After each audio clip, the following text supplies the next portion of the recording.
Hello students. आज class 11th रसायन विज्ञान की कुछ मूल अवधारणाएं some basic concept of chemistry के इस लेक्चर में अवेलेबल हुए हैं, उपलब्ध हुए हैं। पीछे के वीडियो में हम रासायनिक संयोजन के नियम पढ़ लिए हैं। आज हमारा महत्वपूर्ण टॉपिक है जो अक्सर एग्जाम में पूछ लिया जाता है। वो हमारा टॉपिक है डाल्टन का परमाणु सिद्धांत या डाल्टन एटॉमिक थ्योरी। तो डाल्टन की परमाणु सिद्धांत जानने से पहले डाल्टन के बारे में जान लीजिए। डाल्टन जो है एक इंग्लैंड में गरीब घर में जन्मे वे व्यक्ति थे जो 12 साल की आयु में ही बच्चों को पढ़ाने लगे थे। इनकी इस स्किल को देखकर लोग विस्मय रहते थे, आश्चर्यचकित रहते थे। इतना मतलब उनको पढ़ाई के प्रति या जो उनके अपने विषय हैं उनके प्रति उनको बहुत जुनून था, बहुत मतलब होशियार प्रकार के छात्र थे। और 12 साल की उम्र में ही अपने समीप के आसपास के और साथ के बच्चों को पढ़ाना शुरू कर दिए थे। तो उनका ये गजब का स्किल था। उनकी उस समय से ही जिज्ञासाएं थी जो वो गजब की थी कि हवाएं क्यों नहीं दिखाई देती हैं, आसमान नीला क्यों है, इस प्रकार के प्रश्न उनके मन में अक्सर आते रहते थे। एक चीज और मैं बताना चाहूँ कि जो जॉन डाल्टन है एक बीमारी से ग्रसित हैं जो बायोलॉजी में आप लोग पढ़े होंगे। खासकर जो आपका अनुवांशिकी संबंधी जो चैप्टर है उसमें रंग वर्णांधता, कलर ब्लाइंडनेस। तो जो जॉन डाल्टन थे वो भी लाल रंग, मतलब गुलाब का जो लाल रंग है उनको लाल नहीं दिखाई देता था, नीला इत्यादि दिखाई देता था, मतलब वो रंग वर्णांध थे। और इस बीमारी के बारे में जॉन डाल्टन ने खुद अध्ययन भी किया, इसलिए इस बीमारी को डाल्टनिज्म के नाम से भी जाना जाता है। मतलब जो रंग वर्णांधता, कलर ब्लाइंडनेस बीमारी है उसको ये जो डाल्टनिज्म के नाम से भी जाना जाता है अर्थात डाल्टनवाद के नाम से जाना जाता है। तो डाल्टनवाद जनरली जो है वो कलर ब्लाइंडनेस बीमारी का नाम है। डाल्टनवाद परमाणु सिद्धांत नहीं है। ध्यान देखिएगा, इसका सीधा सीधा नाम है कि डाल्टन का परमाणु सिद्धांत या डाल्टन एटॉमिक थ्योरी। तो डाल्टन का जो एटॉमिक थ्योरी था, जब इसका प्रतिपादन उन्होंने सन 1808 में किया, इससे तत्व, यौगिक मिश्रण, रासायनिक संयोजन के जो नियम हैं उनको बड़ा सरल और तर्कपूर्ण व्याख्या संभव हो सका। तो जो डाल्टन ने एटॉमिक थ्योरी का प्रतिपादन किया उसके कुछ महत्वपूर्ण बिंदु जो हैं ये हैं। वो क्या बोलते हैं कि द्रव्य जो है छोटे कणों से मिलकर बना होता है जिसे परमाणु कहते हैं। आप इतिहास में जाएंगे तो महर्षि कणाद ने भी यही कहा था कि पदार्थ निर्माण की जो सबसे छोटी इकाई है परमाणु है। उसी चीज को एक तरीके से डाल्टन ने अपने पहले बिंदु में दोहराया है कि द्रव्य के छोटे छोटे कणों से, द्रव्य जो है छोटे छोटे कणों से मिलकर बना होता है, अर्थात इससे छोटी इकाई प्रकृति में संभव नहीं है। ये किसने कहा? डाल्टन ने कहा। दूसरा उन्होंने महत्वपूर्ण बिंदु ये कहा कि एक ही तत्व के सभी परमाणु जो हैं एक समान होते हैं, जिनके आकार, आकृति और सभी गुण एक समान होते हैं। सभी गुण से आशय है कि भौतिक गुण, रासायनिक गुण भी उनके एक समान होते हैं। और एक ही तत्व के अगर एक परमाणु का आप अध्ययन करते हैं तो जो उसका आकार होगा वो दूसरे परमाणु का भी आकार होगा। मैं पहले के 2 पॉइंट को डिलीट कर देता हूं, अगर आप यहाँ से स्क्रीनशॉट लेना चाहें तो ले लें। तो देखिएगा, उन्होंने पहला तो आप जान गए कि पदार्थ निर्माण की जो सबसे छोटी इकाई है, इसी चीज को डाल्टन ने कहा कि द्रव्य छोटे छोटे कणों से मिलकर बना हुआ है जिसे परमाणु कहा जाता है। दूसरा पॉइंट वो कहते हैं कि एक ही तत्व के सभी परमाणु एक समान होते हैं, जिनके आकार, आकृति और सभी गुण, भौतिक गुण और रासायनिक गुण समान होते हैं। अगर मैं बात करूं कि किसी तत्व के मैं 2-3 परमाणुओं की बात करूं, तो जैसे अगर मैं बात ये कर लूं कि सोडियम एक एलिमेंट है हमारा, एक सोडियम क्या है, हम ऐसे तत्व के बारे में बात कर रहे हैं जो सोडियम है। सोडियम क्या है? एक तत्व है। इस तत्व के बनाने वाले परमाणु जो है, एक ही प्रकार की परमाणु का बात मैं कर रहा हूँ कि सोडियम को बनाने वाले परमाणु जो है, मान लीजिए सोडियम का परमाणु है, ये दूसरा सोडियम का परमाणु है, ठीक है, आप ध्यान दे पा रहे हैं। ये दूसरा सोडियम का परमाणु है, आप ध्यान दे पा रहे हैं। तो कुल मिला के जो कह रहे हैं कि एक ही तत्व के, मतलब एक ही तत्व के जो परमाणु है सभी का आकार, अगर इसका आकार भी समान है, इसका आकार भी समान है, इसका आकार भी समान है। अगर मैं कह दूं कि इसकी त्रिज्या जो है मान लीजिए 0.59 एंगस्ट्रॉम है, तो सभी सोडियम परमाणु की जो त्रिज्या है 5.59 एंगस्ट्रॉम है, ठीक है। मैं ये 0.59 एग्जाम्पल लिया हूं, ठीक है। अगर 8 सेंटीमीटर कह दूं या x सेंटीमीटर कह दूं तो ये भी क्या है, x सेंटीमीटर ही सभी परमाणु का होगा। मतलब एक ही तत्व के विभिन्न परमाणुओं का जब अध्ययन करते हैं तो उनकी आकार और आकृति समान होते हैं। इस सोडियम का जो भौतिक गुण होगा वही इसका भौतिक गुण होगा, वही इसका भौतिक गुण होगा। मतलब उस तत्व को बनाने वाले सभी परमाणुओं का भौतिक गुण क्या होगा, एक समान होगा। ठीक है, उनकी आकृति क्या होगी, एक होगी, उनके रासायनिक गुण क्या होंगे, एक होंगे। तीसरा पॉइंट क्या लिख बताते हैं डाल्टन कि भिन्न भिन्न तत्वों के परमाणु भिन्न भिन्न प्रकार एवं भिन्न भिन्न गुण वाले होते हैं। जैसे हम बोल दिए कि सोडियम तत्व है, सोडियम को बनाने वाले जो परमाणु है तो सभी परमाणुओं का जो भौतिक गुण है एक समान है। लेकिन मैं कहूं कि एक दूसरा तत्व है मैग्नीशियम, तो इसको बनाने वाले मैग्नीशियम तत्व को बनाने वाले जो मैग्नीशियम परमाणु है, इनका गुण जो है इनके सोडियम के गुणों से क्या होगा, अलग होगा। क्लियर हो गया ये बात। यहाँ क्या कर रहे हैं तीसरा पॉइंट में जॉन डाल्टन कि भिन्न भिन्न तत्वों के परमाणु जो हैं भिन्न भिन्न प्रकार एवं भिन्न भिन्न गुण वाले होते हैं। अर्थात अगर मैग्नीशियम का भौतिक गुण कुछ और है तो इसका कुछ और भी हो सकता है। रासायनिक गुण सोडियम के परमाणु का कुछ और है तो मैग्नीशियम का कुछ और भी हो सकता है। तीसरे महत्वपूर्ण बिंदु में जॉन डाल्टन ऐसा कहते हैं। चौथा महत्वपूर्ण बिंदु देखिए कि परमाणु द्रव्य का सबसे छोटा कण है जो रासायनिक क्रिया में भाग लेता है। आप इस चीज को भली भांति जानते हैं कि रासायनिक अभिक्रियाओं के लिए छोटे से छोटे कण में वो मतलब जो अभिकारक है जितने छोटा रहते हैं अभिक्रिया दर उतनी फास्ट होती है। तो इस सिद्धांत को और आगे जाएंगे अभिक्रिया दर से, तो अभिक्रिया दर के अनुसार भी बात करेंगे। तो यहाँ पास इसको देखिए वो क्या कहते हैं कि परमाणु द्रव्य का सबसे छोटा कण है जो रासायनिक क्रिया में भाग लेता है। अर्थात इससे छोटा कण संभव प्रकृति में नहीं है जो रासायनिक क्रिया में भाग ले। ये सीधे सीधे कौन कह रहा है, जॉन डाल्टन कह रहे हैं। ठीक है, अगला पॉइंट देखिए जॉन डाल्टन क्या कहते हैं कि एक ही तत्व के भिन्न भिन्न तत्वों के परमाणु आपस में सहयोग करके यौगिक परमाणु बनाते हैं जिन्हें बाद में अणु कहा गया। ठीक है, अब देखते हैं कि जैसे परमाणु का संयोग हुआ तो क्या बना लिया, अणु बना लिया। तो उस समय उसको क्या कहा गया, यौगिक परमाणु कहा गया। जैसे नाइट्रोजन जो है नाइट्रोजन से संयोग करता है तो क्या बना देता है, नाइट्रोजन परमाणु नाइट्रोजन से सहयोग कर दिया तो क्या बन गया, नाइट्रोजन अणु बन गया। ये बात क्लियर हुआ। एक बार और इस पॉइंट को पढ़िए कि एक ही अथवा भिन्न भिन्न तत्वों के परमाणु आपस में संयोग करके यौगिक परमाणु बनाते हैं जिन्हें बाद में अणु कहा गया। तो एक ही तत्व का मान लेता हूं कि दो परमाणु में नाइट्रोजन ले लिया जो एक समान है, जिनके भौतिक गुण समान है डाल्टन के अनुसार, जिनके रासायनिक गुण समान है, जिनके आकार समान है, जिनकी आकृतियां समान है। तो ये मिलकर क्या बना रहे हैं, इसका नाम उस समय दिया गया यौगिक परमाणु। क्या नाम दिया गया, यौगिक परमाणु इसका नाम दिया गया।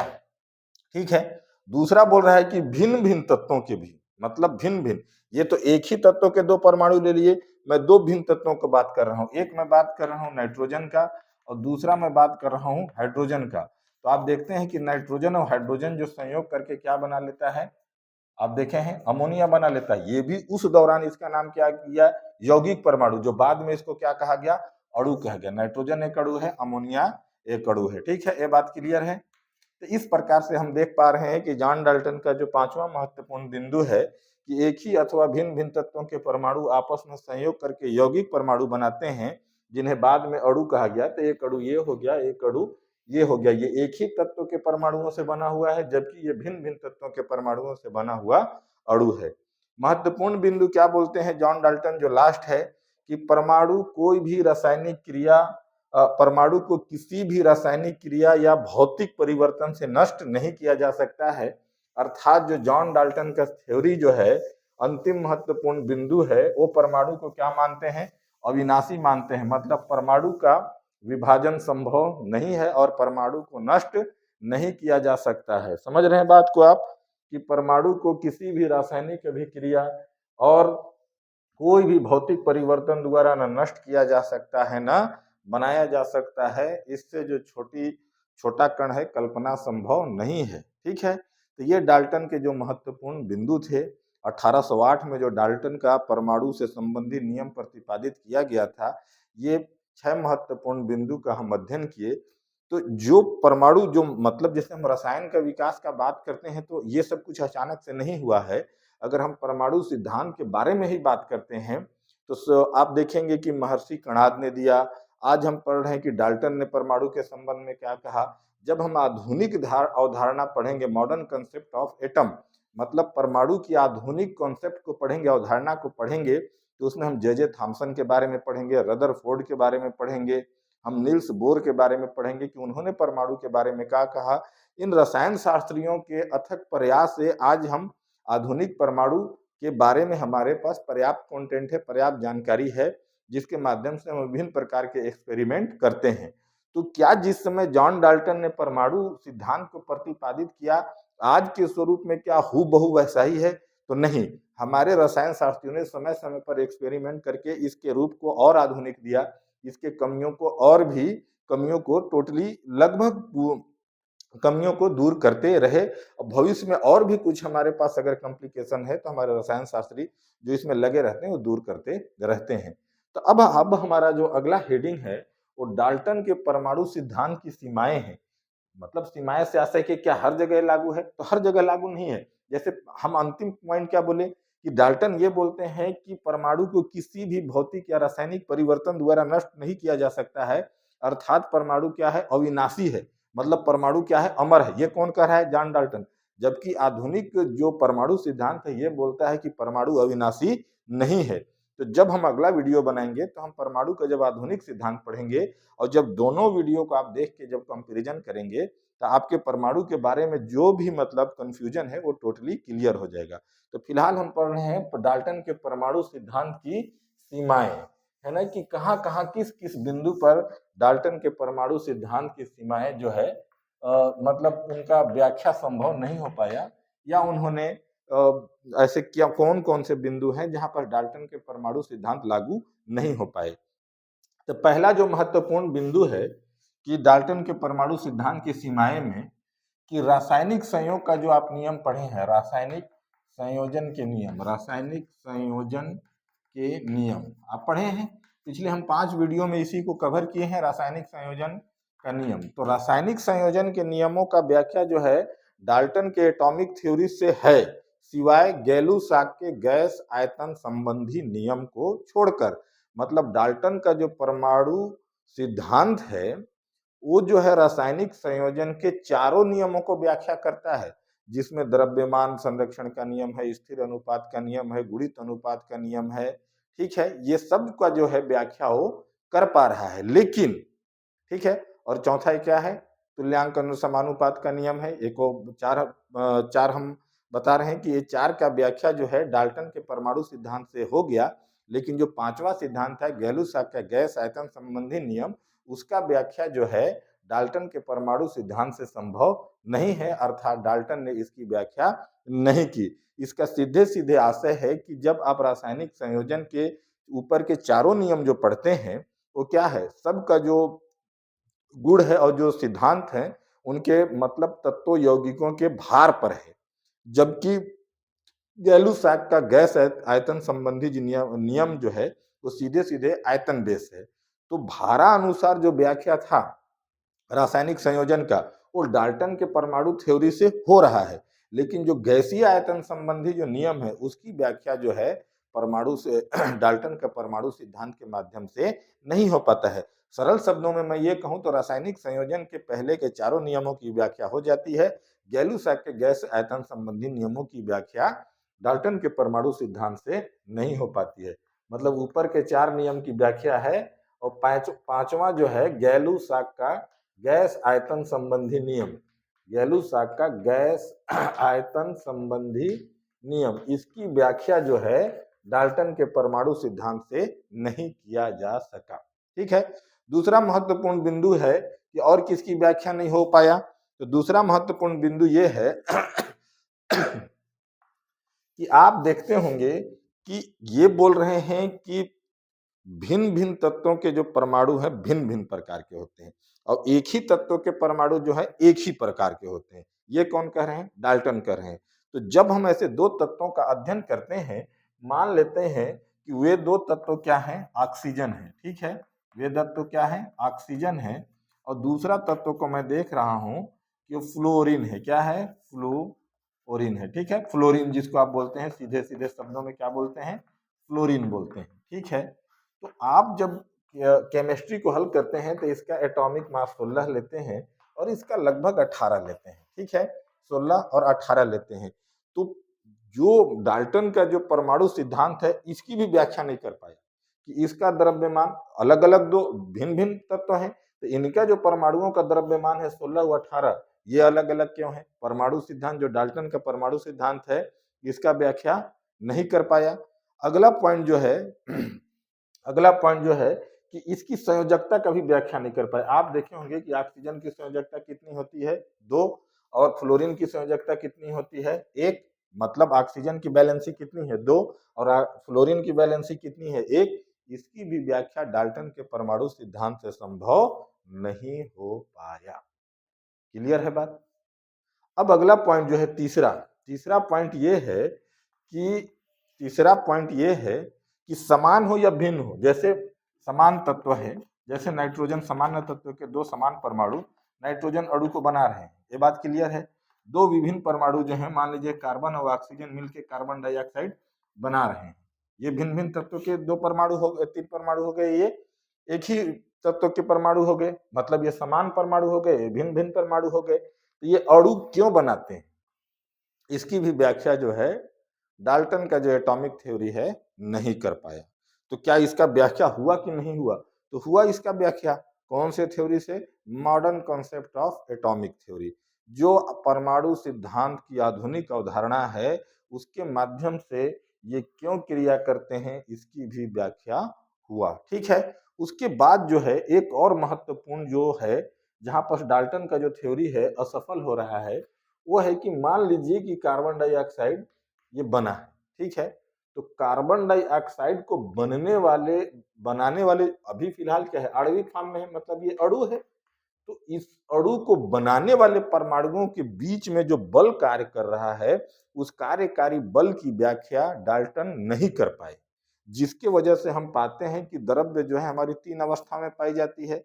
वो अवस्था क्या है, ठोस, द्रव और गैस। जिसको हम जानते हैं कि ठोस जो है, ठोस को बनाने वाले जो पार्टिकल हैं वो क्या है, क्लोजली पैक्ड होते हैं। और द्रव बनाने वाले जो हैं, ठोस बनाने वाले जो हैं, जो बहुत ही सुसंतुलित और आकर्षण बल ज्यादा लगा हुआ है।